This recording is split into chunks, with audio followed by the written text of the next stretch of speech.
जय श्री राम दोस्तों शिवा स्टोरी में आप सभी का स्वागत है। ज्ञानवर्धक कहानियां में आज की कहानी है लक्ष्मण का यह तप पूर्ण नहीं होता तो मेघनाथ नहीं मरता। दोस्तों, चैनल को सब्सक्राइब नहीं किए हैं तो चैनल को सब्सक्राइब जरूर कर ले। मैं इसी तरह का ज्ञानवर्धक कहानियां लेकर रोज आता हूँ। चलिए कहानी की ओर बढ़ते हैं। यह कथा हमें रामायण में मिलती है। एक बार की बात है, अगस्त मुनि अयोध्या आए और लंका युद्ध पर चर्चा करने लगे। भगवान श्री राम ने बताया कि कैसे लक्ष्मण ने इंद्रजीत और अतिकाय जैसे शक्तिशाली असुरों का वध किया और मैंने किस तरह रावण और कुंभकर्ण को मारा। यह सुनकर अगस्त मुनि ने कहा, भगवान, यह सही है कि रावण और कुंभकर्ण प्रचंड वीर थे, लेकिन सबसे बड़ा वीर तो मेघनाथ था जिसका वध लक्ष्मण ने किया। मेघनाथ ने पूर्व समय में ही अंतरिक्ष में स्थित होकर इंद्र से युद्ध किया था और उसे बांधकर वह लंका ले आया था। तब ब्रह्मा जी ने मेघनाथ से दान के रूप में इंद्र को मांगकर उसे मुक्त कराया था। ऐसे महारथी का लक्ष्मण ने वध किया तो यह तो बड़ी बात है। यह सुनकर राम ने आश्चर्य से पूछा कि कैसे इंद्रजीत का वध कुंभकर्ण और रावण से ज्यादा मुश्किल था। अगस्त मुनि ने कहा कि प्रभु, इंद्र को वरदान था कि उनका वध वही कर सकता है जो 14 वर्ष तक न सोया हो, जिसने 14 साल तक किसी स्त्री का मुख न देखा हो और जिसने 14 साल तक भोजन न किया हो। यह सुनकर प्रभु श्री राम बोले, परंतु वनवास काल में लक्ष्मण हरदम मेरे साथ ही थे। मैं उनके हिस्से का फल फूल देता था। मैं सीता के साथ एक कुटिया में रहता था। बगल की कुटिया में लक्ष्मण थे। फिर सीता का मुख भी न देखा हो और 14 वर्ष तक सोया न हो। ऐसा कैसे संभव हो सकता है? तब अगस्त मुनि समझ गए कि प्रभु श्री राम सब जानते हैं, लेकिन फिर भी मुझसे पूछ रहे हैं। दरअसल सभी लोग सिर्फ श्री राम का गुणगान करते थे, लेकिन प्रभु चाहते थे कि लक्ष्मण के तप और उनकी वीरता के भी गुणगान होना चाहिए।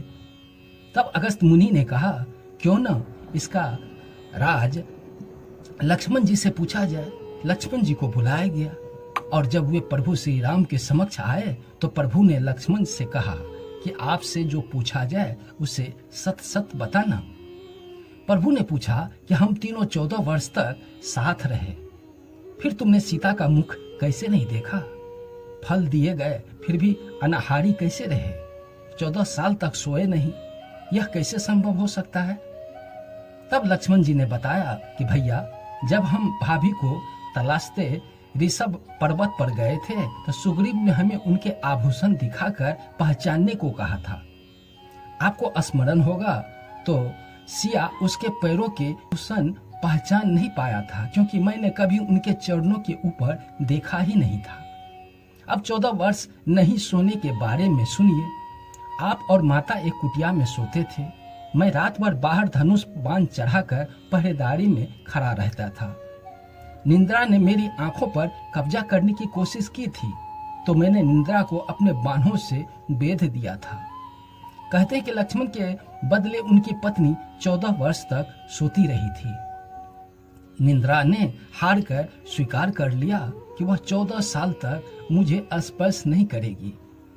लेकिन जब श्री राम का अयोध्या में राज अभिषेक हो रहा था तो मैं उनके पीछे सेवक की तरह छत्र लिए खड़ा रहूं, तब वह मुझे घेरेगी। आपको याद होगा कि राज अभिषेक के समय मेरे हाथ से छत्र गिर गया था। अब सुनिए कि मैं 14 साल तक अनाहारी कैसे रहा। मैं जो फल फूल लाता था आप उनके 3 भाग करते थे। एक भाग देकर आप मुझसे कहते थे कि लक्ष्मण, फल रख लो। आपने कभी फल खाने को नहीं कहा, फिर बिना आपकी आज्ञा के मैं उसे खाता कैसे? मैंने उन्हें संभाल कर रख दिया। सभी फल उसी कुटिया में अभी भी रखे हुए हैं। प्रभु के आदेश पर लक्ष्मण जी चित्रकूट की कुटिया में सारे फलों की टोकरी लेकर आए और दरबार में रख दिया। फलों की गिनती हुई, 7 दिन के हिस्से का फल नहीं थे। प्रभु ने कहा, इसका अर्थ क्या है? तुमने 7 दिन तो आहार लिया था। लक्ष्मण ने 7 फल कम होने के बारे में बताया कि उन 7 दिनों में फल आए ही नहीं थे। जिस दिन रावण ने माता का हरण किया था उस दिन फल लाने कौन जाता। जिस दिन समुद्र की साधना कर आप उसे राह मांग रहे थे, जिस दिन आप इंद्रजीत के नागफांस से बंध कर दिन भर अचेत रहे और हम शोक में थे, जिस दिन रावण ने मुझे शक्ति मारी थी और अंत में जिस दिन आपने रावण वध किया था, उस वक्त सभी दिन फल आए ही नहीं थे। फिर लक्ष्मण ने कहा कि विश्वामित्र मुनि ने मैंने एक अतिरिक्त विद्या का ज्ञान लिया था, बिना आहार किए जीने की विद्या, जिसके प्रयोग से मैं 14 साल तक अपनी भूख को नियंत्रण कर सका, जिसे इंद्रजीत मारा गया। दोस्तों, कहानी पसंद आई हो तो चैनल को सब्सक्राइब जरूर कर ले। मैं इसी तरह का ज्ञानवर्धक कहानियां लेकर रोज आता हूँ। जय श्री राम।